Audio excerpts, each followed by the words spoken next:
James Hinchcliffe is one of the most popular race drivers on the IndyCar circuit, primarily because of his engaging personality and high profile on social media. Early in his racing career, he created a unique brand, Hinchtown, and through his business savvy, he developed that personal brand into a multitude of activities beyond auto racing. In May 2015, Hinchcliffe nearly lost his life in a serious accident at the Indianapolis Motor Speedway during qualifying for the Indianapolis 500. Only the quick thinking of track workers and immediate assistance from medical personnel saved his life. I knew I'd be physically able to drive a car again, but being able to drive it at 95% versus 100%, that's a big difference, and that's a very mental thing, and it wasn't going to be something I would be able to know until I got back into a race car.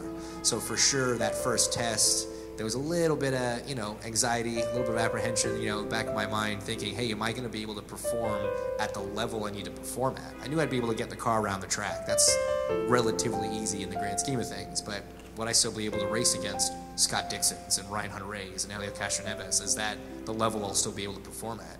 Only 9 months later, Hinchcliffe was back in his Schmidt-Peterson Motorsport Aero race car to challenge once again for the IndyCar Championship and reboot the popular Hinchtown brand. Hey James, thanks for being with us. First of all, I'd like to speak about James Hinchcliffe, the businessman. I want to talk about how the Hinchtown brand was developed and why fan engagement is so important with you. Well, for racing drivers, obviously our sport and our lives are so sponsor dependent, and Hinchtown was really born out of the necessity to stand out off the racetrack. There's a lot of good drivers out there. There's a lot of guys that can drive a race car well. So what makes you different?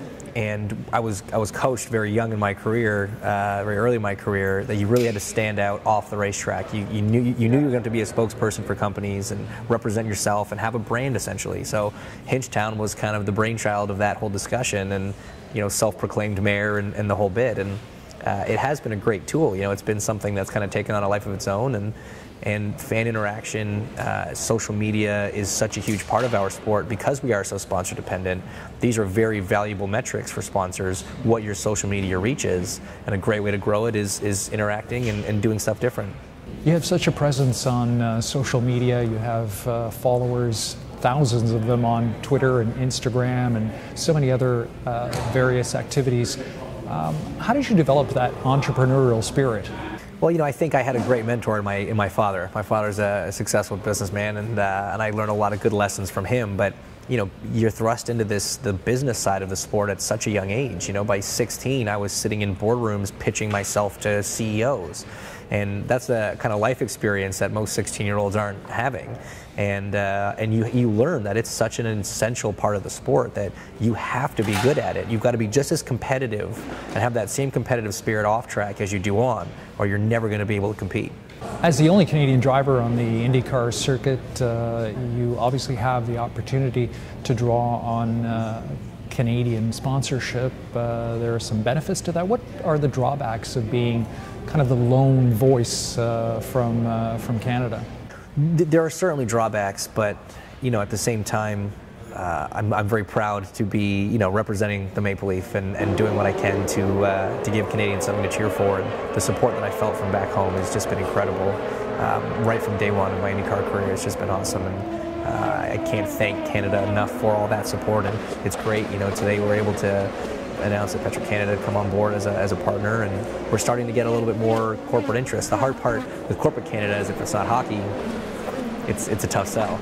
And so that's something that we've always kind of fought, but at the same time, for the size of our sport and being only having one race in Canada and one Canadian in it, the support that we have both from fans and companies, I think, is pretty impressive. I think auto racing's moving up on their list for sure. The model's changed for sponsorship in motorsports. It used to be about the sticker on the side of the car, brand awareness. When we had back in the heyday and viewership was different and attendance was different. But now sponsorship in motorsports is all about the activation. It's all about B2B opportunities. If you're living in the IndyCar community, you've now got access to 100 very big companies, and there's some really good opportunities there. And so it's just change, and I think educating people and companies on that change is one of the things that we've struggled with. That's the challenge that we've had, but we're getting there, and they're really starting to see the value of sponsorship in motorsports. You're involved with quite a number of unique endorsements and products. One of them is the Hinchtown Hammer Down beer. How did you develop that? How did you get involved with a craft brewery? Well, I mean, I'm Canadian, so I like beer. And I met the owner of this brewery down in Indianapolis, and he's a big race fan, and I'm a fan of beer, he's a fan of racing, and it kind of just it all started that way. And you know, it's funny, we did it kind of as a joke. It was just supposed to be an event beer for the month of May back in 2012, and I mean, fast forward, it's grown into a pretty good selling brand down in Indiana, and we are slowly trying to get it into Canada, starting in Ontario here, and it's a fun little side project for sure. James, one would hope that this day is well into the future, but in a post-racing career, what would you envisage yourself doing? Would it be an occupation within motorsports or outside in another venture of some sort? It would be hard for me to picture myself doing something that's not at least loosely involved in racing. You know, it's my life. It always has been. Even before I was a driver, I had aspirations of working in motorsports. You know, I'm just such a fan of this sport. So whether it's on the broadcasting side, I mean, I'm already a partner in a management company that helps young drivers come up.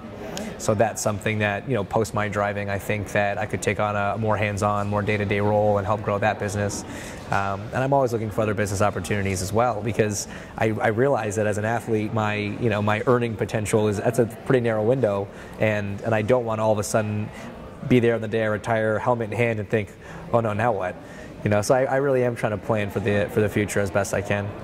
James Hinchcliffe crowned his amazing comeback with the third-place podium finish at his home race, the Honda Indy Toronto, 14 months after his accident at Indianapolis.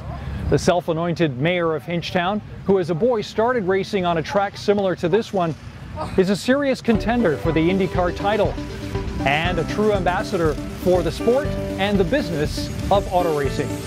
For Sports Strategies, I'm Alfred Lasses.